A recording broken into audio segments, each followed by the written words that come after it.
Being President of the United States means acting as the main character in a highly stressful national story.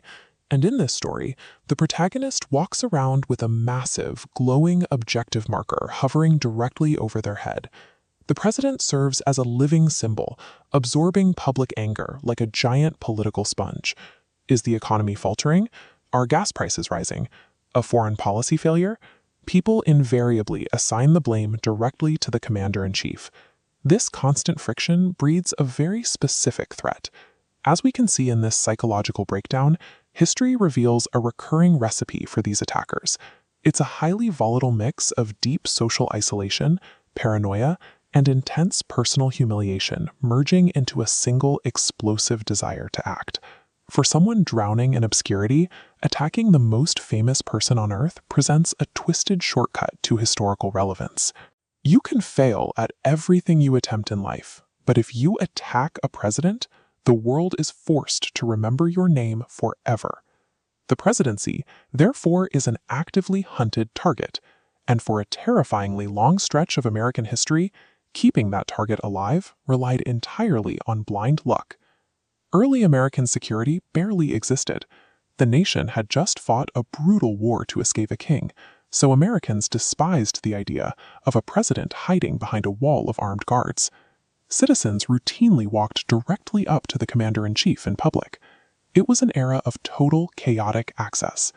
Andrew Jackson regularly allowed massive public parties at the White House, where entirely unregulated crowds wandered the halls, breaking furniture and getting drunk. Modern security professionals watching this would likely spontaneously combust.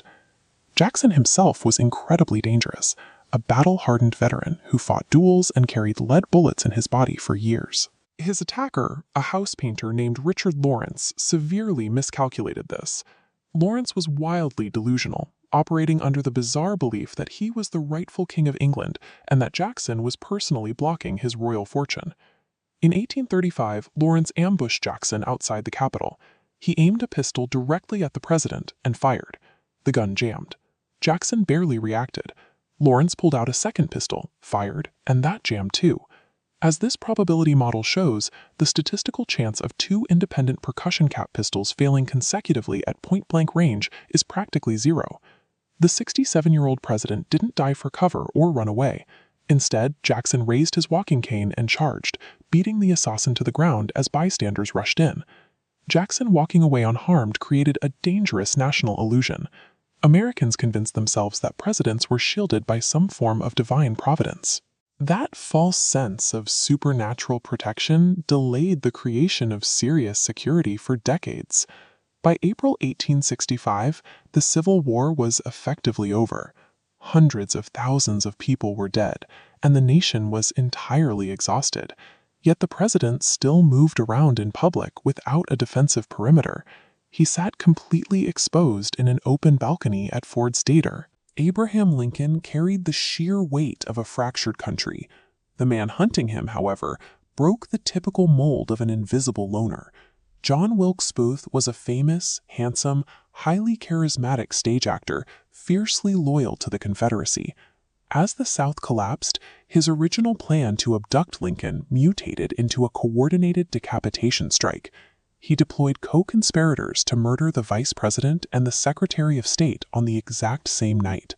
Booth leveraged his deep knowledge of the theater to calculate the exact moment the audience would laugh the loudest at the play. He used that precise wave of roaring laughter to mask the sound of his fatal gunshot.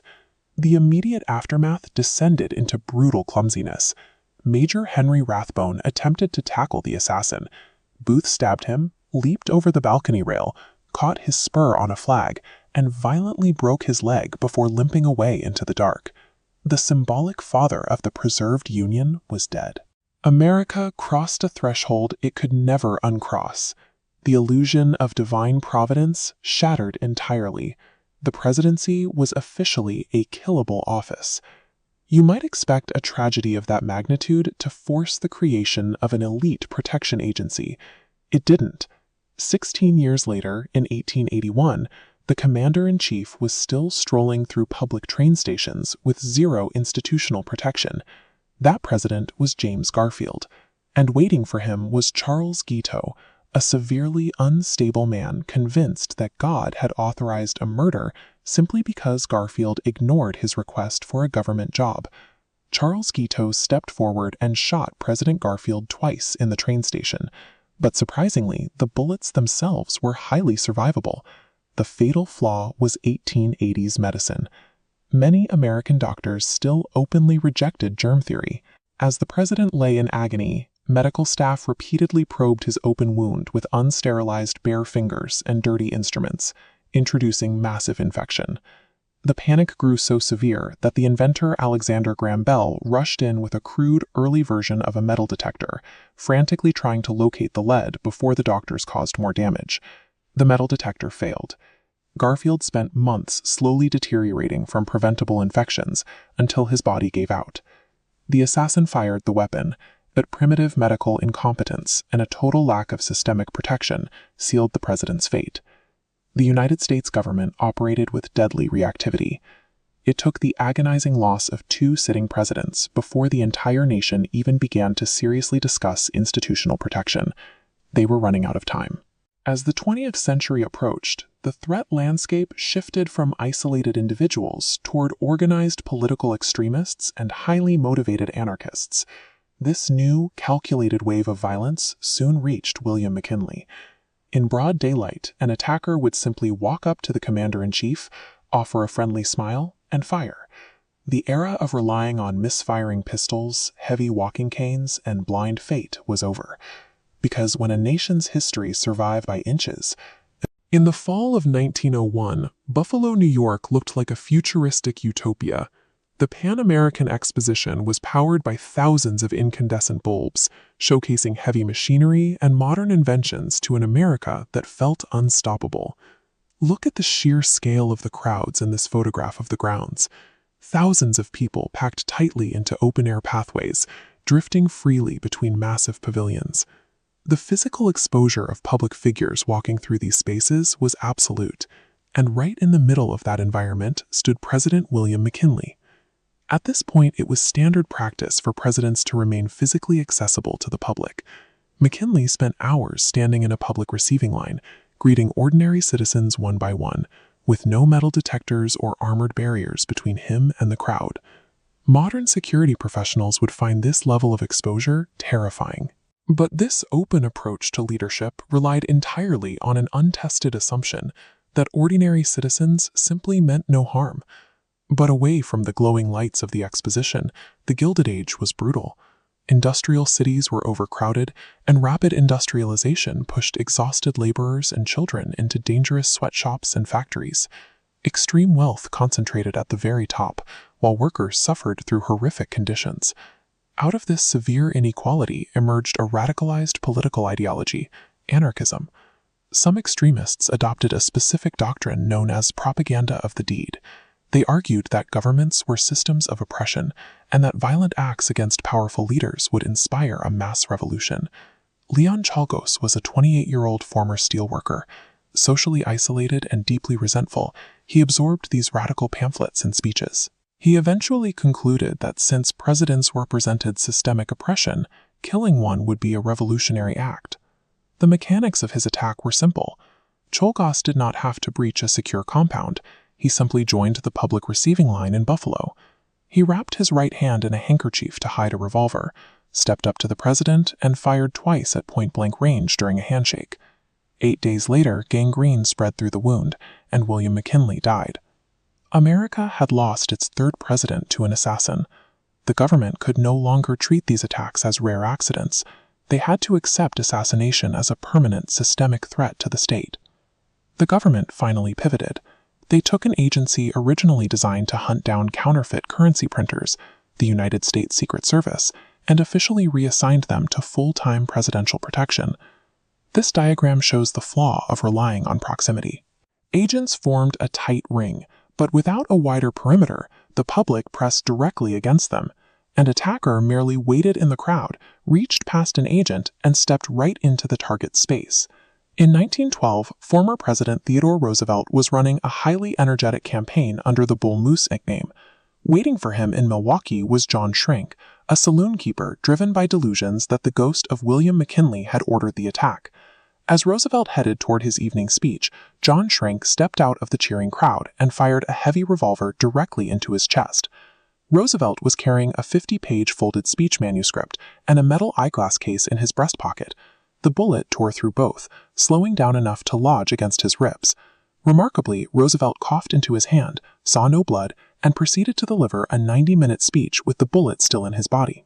This survival created the appearance of invulnerability, even though the Secret Service ring had been completely breached. By finishing his speech instead of seeking help, the public focused on his individual stamina, completely ignoring the failure of his security perimeter. You can see the desperation in this photograph from Miami in 1933. The Great Depression had shattered the economy, and massive, chaotic crowds gathered around President-elect Franklin D. Roosevelt, looking for a sign of recovery. In that crushing, shifting crowd stood Giuseppe Zangara, an immigrant who blamed powerful leaders for human suffering. Zangara climbed onto a chair to aim his pistol.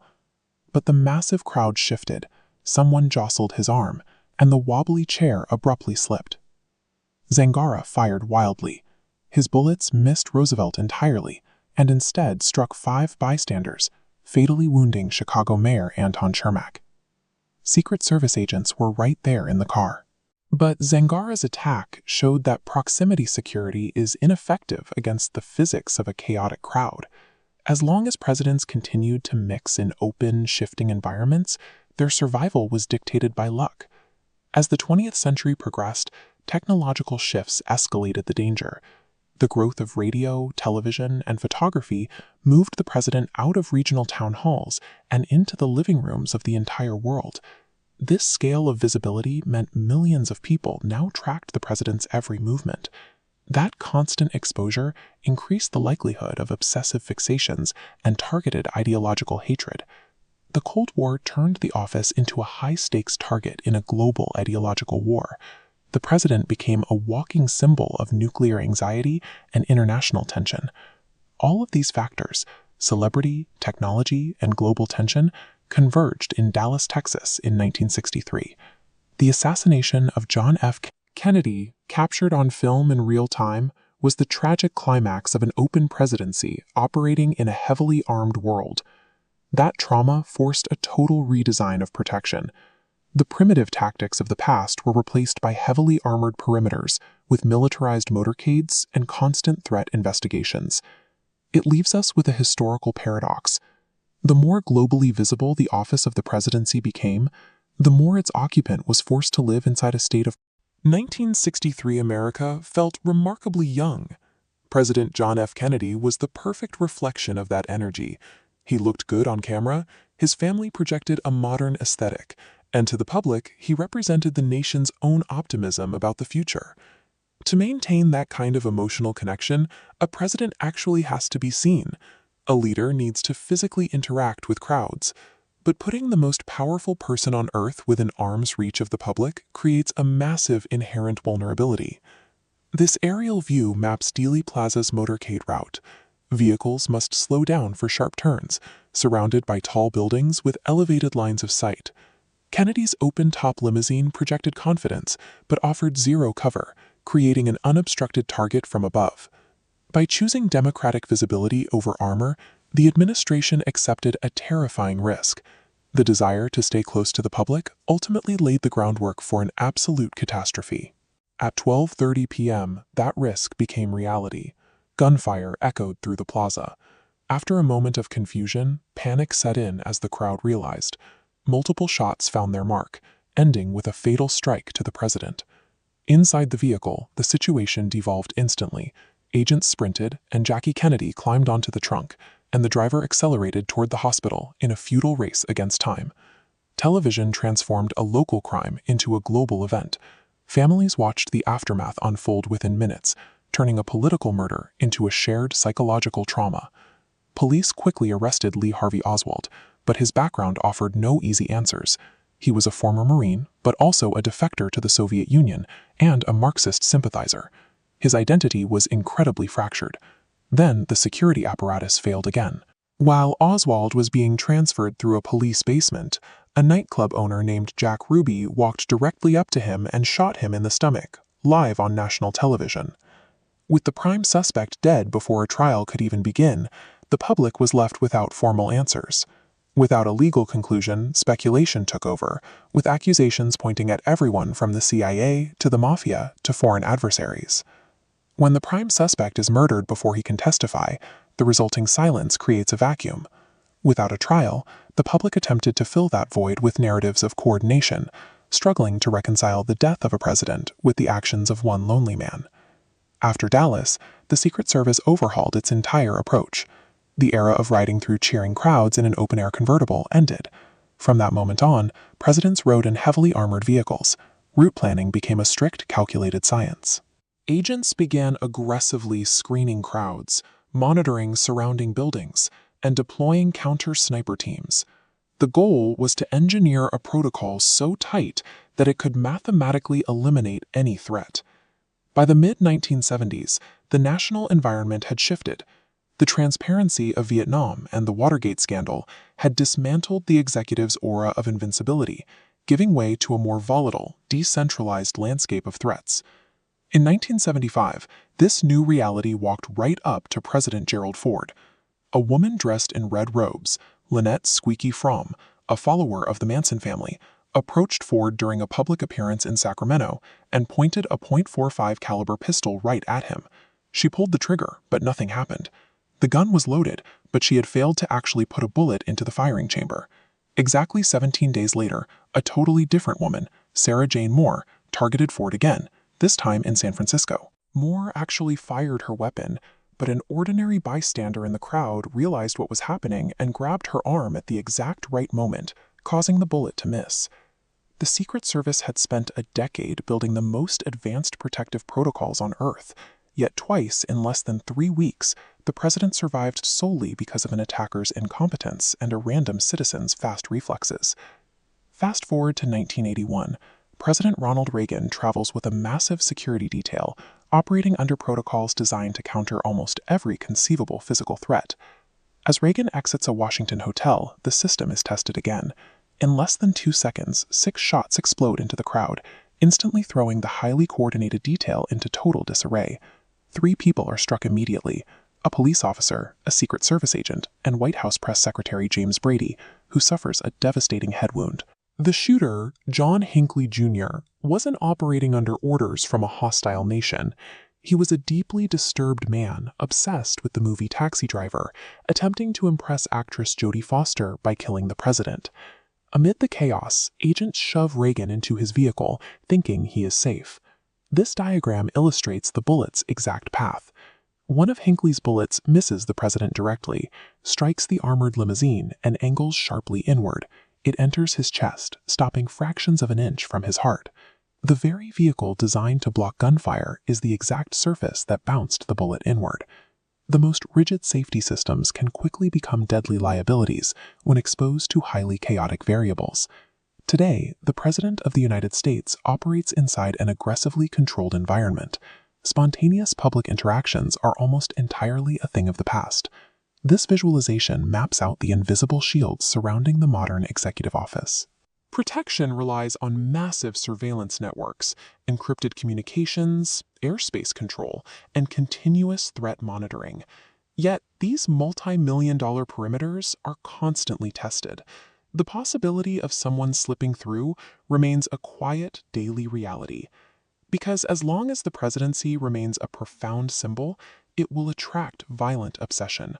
And no amount of intelligence or armor can fully eliminate the chaos of human death. By the late 20th century, the American presidency had transformed. The office no longer belonged to a politician, but to a global symbol, a walking target broadcast to billions of people in real time. Every movement is tracked, every speech is analyzed. For some, this total visibility turns the president into a screen onto which they can project their own anger or violent fantasies. The danger shifts when an attacker stops seeing a human being and starts seeing an embodiment of an entire system. When the target is a system rather than a person, the act of violence feels like a political necessity. This symbolic obsession ensures that assassination attempts never truly stop. Regardless of the individual in office, the institution itself remains under a permanent state of siege. Most modern protection is invisible. Beyond the bodyguards we see on television, there are snipers positioned on rooftops, electronic jamming systems, and escape routes mapped months in advance. The presidential limousine, the Beast, is an armored survival bunker disguised as a Cadillac. It features a sealed cabin with its own oxygen supply, military-grade plating, and emergency blood supplies for the president. Agents must maintain a state of total hypervigilance, scanning thousands of faces with the assumption that someone in that crowd is waiting for a single second of vulnerability. All of this military-level security exists because history proves that danger has not disappeared. It is simply being managed by a system that cannot afford to miss a single signal. The history books only record the successful attacks, but Secret Service records reveal a staggering volume of thousands of threats every year. Letters, emails, and armed individuals stopped long before they reached their target. These threats are not a monolith. They range from obsessive stalkers and the mentally unstable to foreign radicals and coordinated domestic extremist groups. The internet has removed the geographic isolation that once limited unstable individuals. Now, anyone with a grievance can find a global community that rewards emotional extremity and viral outrage. This shift forces security to focus on digital behavior. Agents now monitor online fixations and radicalization patterns, attempting to identify the one person whose online rhetoric is actually escalating toward a physical act. Historical attackers are rarely sophisticated masterminds. More often, they are isolated people searching for a sense of meaning or a way to end a cycle of personal failure. A clear pattern emerges across different eras: isolation, humiliation, and a deep-seated identity crisis. The president becomes a symbol for the attacker's own struggle against the world. To counter this, the Secret Service uses behavioral threat assessment. They look for leakage, warning signs in an individual's language, or a sudden fixation on the president's schedule. The challenge is a matter of scale. Millions of people express anger online every day, but predicting which specific person will cross the line into physical violence remains one of the hardest security problems in existence. There is a psychological reason conspiracies follow every assassination. The human brain struggles to accept the idea that massive historical change can stem from simple, painful randomness. Accepting that one lone, unstable person can alter the world is emotionally disturbing. It is often more comforting to believe in a giant, hidden organization than to admit that history is fragile. Government secrecy often feeds these myths. Confusing investigations and agency rivalries create gaps in the story, filled with mythology and suspicion. Ultimately, conspiracy theories reveal our struggle with the truth. Civilization is not always controlled by powerful systems. Often, it depends on coincidence and chaos. In 1835, Andrew Jackson survived the first attempt on a president's life through impossible luck. Two separate pistols, both in working order, misfired within seconds of each other. Theodore Roosevelt's life was saved by a 50-page folded speech manuscript and a metal glasses case, which slowed a bullet that would have otherwise reached his heart. The trajectory of the Cold War changed because a single bullet ricocheted off a car door and into Ronald Reagan's lung, missing his heart by mere inches. These moments expose a terrifying reality. Major historical outcomes, wars, economies, and national cultures often hang on the margin of a single second or a weapon malfunctioning.